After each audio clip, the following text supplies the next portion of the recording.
हाय guys, good morning. मी पिऊ पाटील स्वागत करत आहे तुमचं माझ्या छोट्याशा मिनी ब्लॉगमध्ये. तुम्ही विचार करत असाल मी तयारी करून कुठे चालले. मी निघाली माझ्या मैत्रिणीकडे.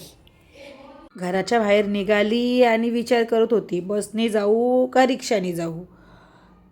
मग आली स्टॉपवर हळूहळू चालत चालत आणि बसची वाट बघून दमली. बस का आली नाही. मग शेवटी रिक्षामध्ये बसली आणि गेली पनवेलला. पनवेलला उतरली आणि दुसरी रिक्षा केली आणि गेली लगेच दुसरी रिक्षा करून नेरे स्टॉपवर. नेरे स्टॉपवर खूप भूक लागली होती. मग पाणीपुरी खाल्ली. तुम्ही पण खा, मी पण खाल्ली. आणि मग त्यांच्या स्टॉपवर जरा उतरली. बघा भूमीचा पोस्टर लावला आहे. मग पोस्टरकडे बघत बघत चालले आम्ही पुढे. आलो मांडवाजवळ तर बघताय तो भूमीचा मांडव. बघा तुम्ही पण. तिच्या घरी जाऊन बॅग ठेवली आणि आले हळद लावायला लगेच. खाली खाली उतरली हळद लावायला. आणि ती एक छोटीशी मुलगी होती, ती मला खूप आवडली, तिला पण जरा घेतली मी. आणि मग मी बघा इथे कशी भूमी हसतंय. तिकडे सगळी माणसं बसलेत हळद लावायला.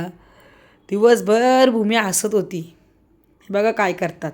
मी हळद लावायला गेली भूमीच्या आणि माझ्या पण हळद लावून ठेवली. मी तशीच राहिली. आणि आता लगेच भूमीचा झाला फोटोशूट. भूमी काय फोटो काढून देत नव्हती. आणि नंतर मग बसली हळदीवर. मग जेवायला गेलो. भूक लागली. जेवायला बसली तर भूमी जेवायला मलाच भरवत होती.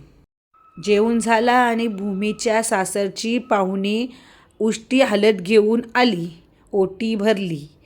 6 वाजले आणि मी तयारी केली. कशी वाटते मी कमेंट करून नक्की सांगा. नंतर लगेच मांडव स्थापना चालू झाली. मांडव स्थापना झाली आणि नंतर लगेच मी बसली. आता नाचायला सुरुवात. लगेच नाचायला सुरुवात. गाणी लावलेलं मी पण नाचत होती. सगळी नाचत होती. आणि मग नंतर भूमीच्या आईला उचलली बायकाई खुर्चीमध्ये आणि नाचवायला लागली.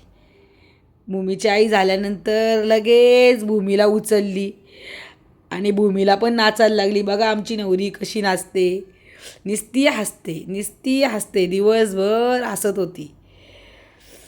नंतर मी भूमीबरोबर जरा फोटो काढले. सेल्फी घेतली आणि मग निघाली घरी जायला थेट.